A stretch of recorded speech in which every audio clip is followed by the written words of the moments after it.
I have a lot of respect for guys in the prison system because they're smart guys, but they just need an opportunity. They just need a chance, and if you provide that, then and if they get it, then I think a lot of them will make true on it.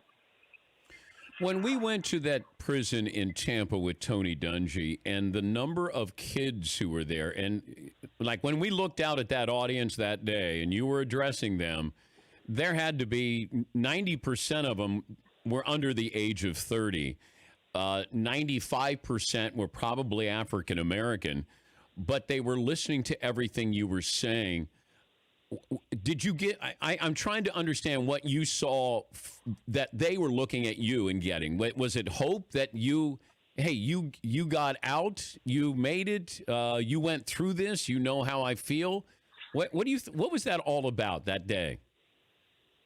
I think it was just all about them sizing me up, first and foremost, because I was where they once were, and looking me dead in the eyes to see if what I was saying was really genuine, and not just standing up to be talking because I've been where they were or where they were at. It's because I understand the difficulties surrounding imprisonment, and I didn't ask for it. I created that for myself, and I had to live it. So I know how to inspire those guys. We all sat around and inspired each other some days where we all were crying and we all feel like, we could do better. And so it was, just a moment where I tried to embrace it, and I think they all did as well. Were you a target in prison? No, absolutely not. No, it was, it was just difficult on just spending 23 hours a day not being able to do the things that you're accustomed to doing or having freedom. So that's difficult for everyone it is. So, everybody was at ease. Anti-Afro Spengalis. The reason why I played the clip of Michael Vick is because everybody knows who he is. There is a point I'm making about highlighting Michael Vick. But before I go on, I want to just ponder for a moment. And I ask you to ponder with me. If Dumble Ding Dong and Let Me See Your Handcuffs think rape is a laughing matter, they must be in stitches after they saw how Zach Stacy brutalized the mother of their 5-month-old infant, right there with the infant. I only saw the first few seconds of that video. I didn't watch the whole thing. I'm not putting the link here. It's, if you elect to go and find the video on YouTube, it's everywhere. But they should be on the floor rolling around laughing, don't you think? If they are so quick to laugh at threats of rape, they should have a barrel of laughs when they look at this video. And my God, I am going to just wait to see the videos that they post about this. It's incredibly just disgusting to think people find any sort of violence humorous. But here we have these people who have shown us just that. And then they're going to have the nerve to actually say that they support women. They may even do a video talking about how outraged they are. This just goes to the level of hypocrisy. Please check out the resources and the links for any person, whether it's yourself or someone you suspect may be subjected to any type of physical violence, threats, or intimidation. I could have easily highlighted several people in these YouTube streets that I'm aware of who have been through similar situations, but people get so, oh my goodness. I have never in my life seen so many supposed grown folks envious and jealous over people who are being just who they are. There are people that I want to cite, and I'm not going to because I want to make the point, a pure point. People who have been through our justice system and really have learned. I'm not even saying once, twice, 3 times. You may have learned after your 4th time, but you learned. You are what can be seen as either on your way with the mindset, or you have arrived at being reform minded. That you have put that behind you. Does it mean you're a perfect person? Nobody on this earth is perfect. What absolutely will not happen, from my perspective, is to have someone who clearly is not reformed dishing out any sort of commands and expectations and expecting me to abide by them, or any reasonable person to be expected to listen to that mess. Are you absolutely totally serious about expecting people to actually listen to you and respect you? If they choose to, they can, but your expectations are off kilter. You are not presenting yourself in a way that commands respect within the context of being reformed. Nobody's going to sit here and tell me that someone who claims to be reformed is going to get up on an international stage and talk about raping a woman. And I'm saying woman because Dumble Ding Dong directed that towards me. Gender doesn't even matter, because we know sexual violations occur across genders, circumstances. It isn't just man on woman. It's all ages. Gender, same gender, different gender, age, across races, cultures. There is no one formula for someone who'd even conceptualize in their mind about sexually violating someone. One common denominator, one common set of denominators. The frustration at the inability to dictate and control the actions of others. Okay, yeah, you can be frustrated. We all are frustrated. People say things, we're frustrated. But what level are you going to go to try to perceive in your mind that you're going to gain control over someone? Violating them sexually? So that means if that's what the plan is, then you're perfectly fine that somebody can do that to you. And you'd be just okay with that because they don't like what you say. And then to float around that you are somehow in a position to be a leadership as a father when you are threatening to rape, to sexually violate, to force somebody into doing acts that he or she does not want to do. Like I've always stated to everybody here, I never make first moves. I never threaten people. You're never, ever going to find any situation. Look for it. Produce it for me. Produce a situation where I hauled off and started threatening somebody with physical violence because I didn't like what they said.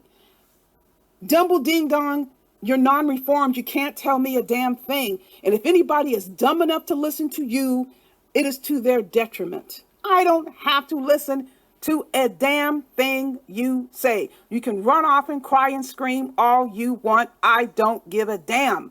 And as far as you going off with this whole thing, like, here we go again, anti-Afro-Svengalis, isn't it black? I don't have to prove a damn thing to your sorry ass, okay? I never in my life thought about stealing from somebody. Not once, multiple times. And then you come up here on the internet and try to preach to somebody as if you're holier than thou.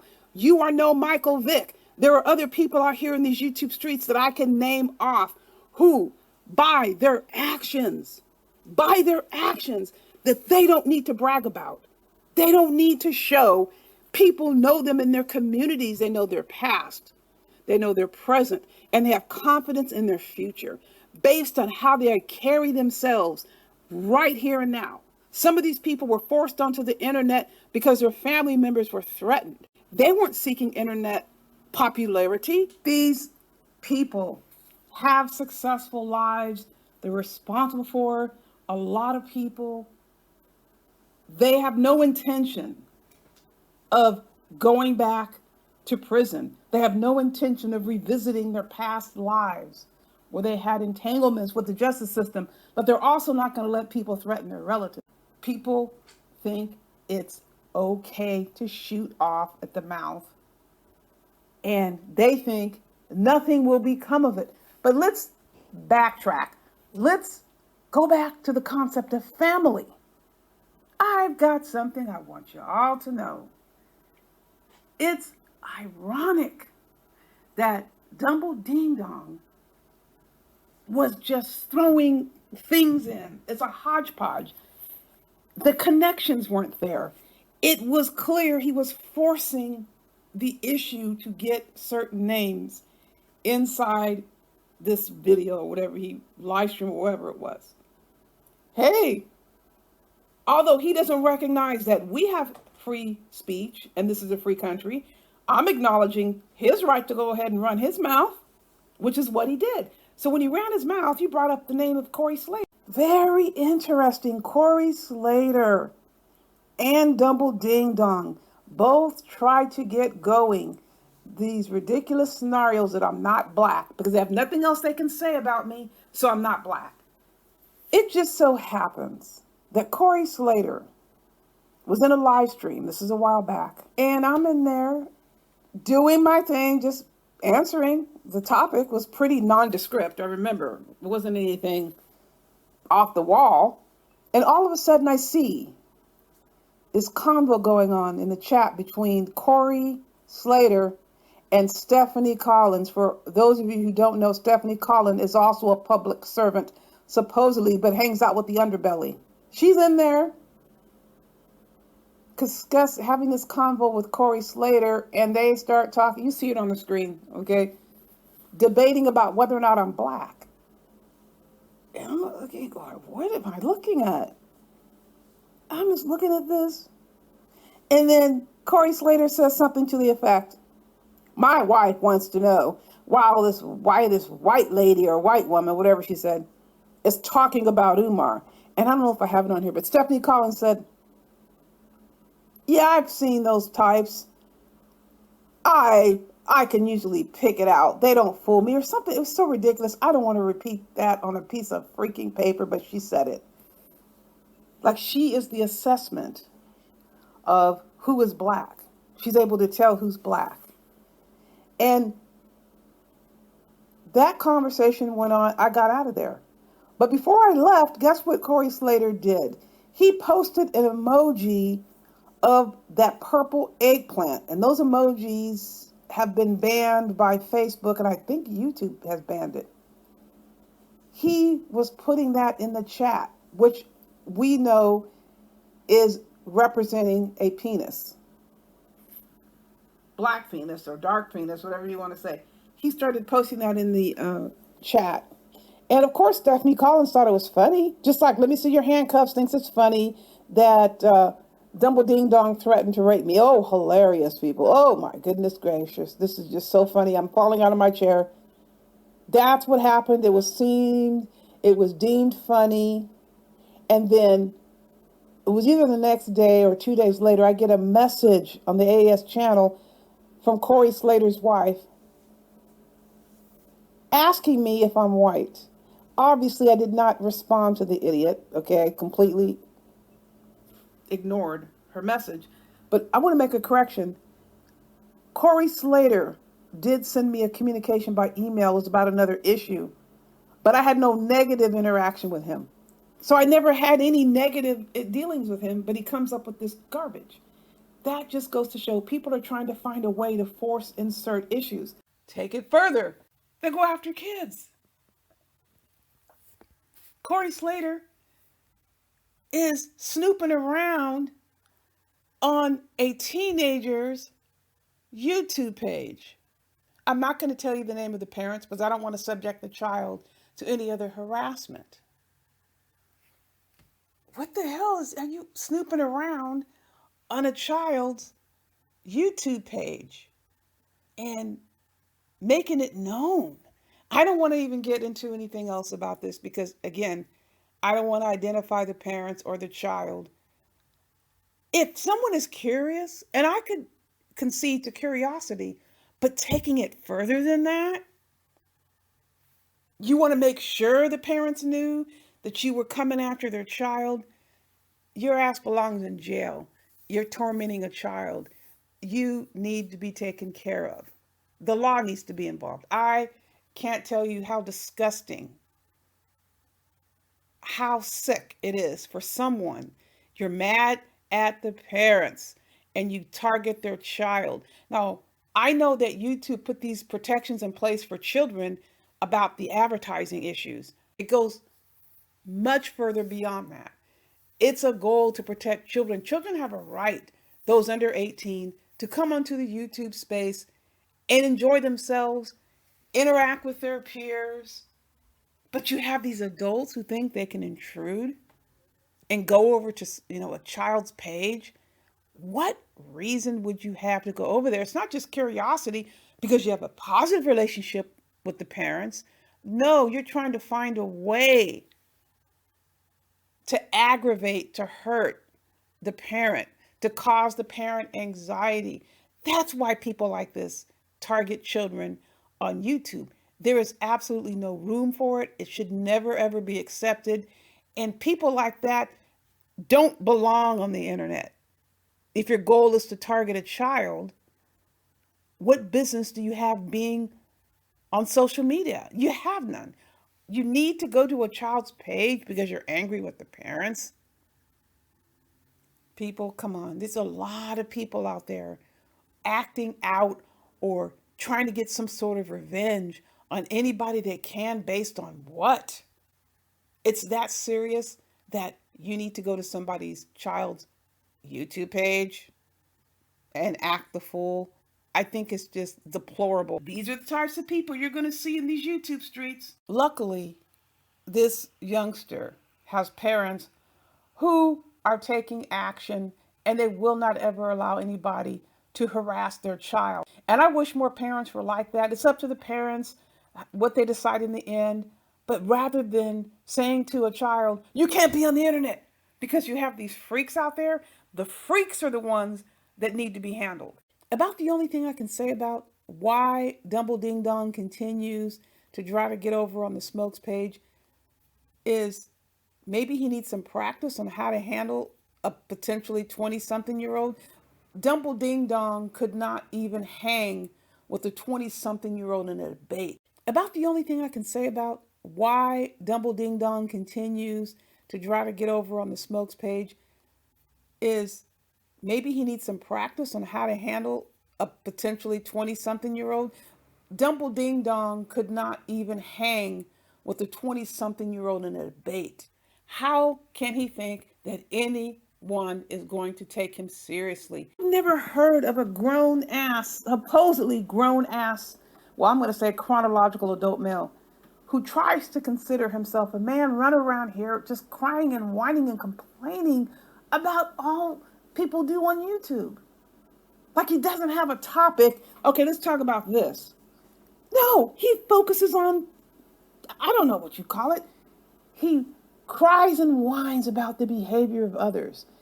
And he's getting more and more upset because he doesn't have the capacity to control these people.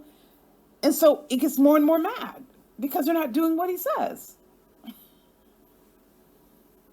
And he is the one making threats to rape black women. And then he turns around and has the nerve to say, I'm going to defend black women. He's got no credibility. I'm not even going to go there. That rant was so ridiculous, people. As is the behavior of others out here who love to turn a blind eye to what's going on. It's perfectly fine. You hear essentially nothing when these people are coming out with the most outrageous garbage. It's verbally abusive, the sexually abusive, the sexually harassing slander that they're coming out with. Oh, people kind of like, okay, I'm not going to deal with that. But they invite these people, stalkers, right, onto their pages, give them prominent positions. And I get the pity part.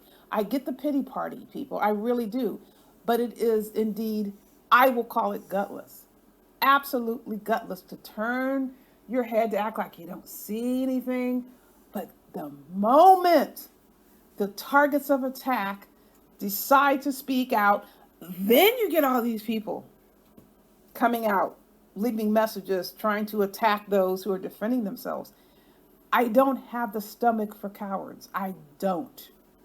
When Dumble Ding Dong left that video, you wouldn't believe some of the people who were making comments and laughing. They thought it was funny. And I tell you, like I stated before, people who laugh at people who have been subjected to violence, even people who have been subjected to violence themselves, they were laughing at this. They're laughing. They think it's funny. But let me tell you something.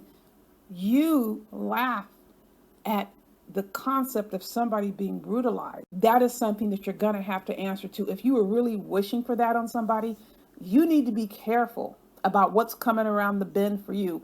And just so we're clear, I will have no part in that. That is fate. That is karma. That is a reckoning. They can't wait to go to these panels to tell these lies. They have to one up the next person. And they don't have anything else to offer. This is their perception anyway. Myself coming up on a panel is not good enough, will not hold attention, can't get the hot moment, can't get the shock value that I'm looking for. So I'm going to make up something about somebody else. I mean, stuff that is so clearly false. But people are listening, people are watching, people are oohing and ahhing, and that becomes intoxicating. So what is the next lie I can come up with? It keeps going on and on and on and on. It snowballs. People have a right to defend their reputation. They have a right to defend their person. And in some states, you have a right to defend your property. What I want you to keep in mind, no matter how loud someone screams and hollers like Dumble Ding Dong, I mean, what is the purpose of screaming and hollering and ranting? And gay bashing is always part of his whole thing. Gay bashing, making these gay references to people and then threatening violence on people to beat people up. He thinks he can beat up every single man he's referencing. He thinks he can successfully rape every woman he fantasizes. Listen, people, those people that do things like that hardly ever anticipate what their targets are qualified to do, capable of doing, and willing to do. People, don't let anybody intimidate you out of your rights. Stand strong and always recognize the importance of heeding the warning, buyer beware.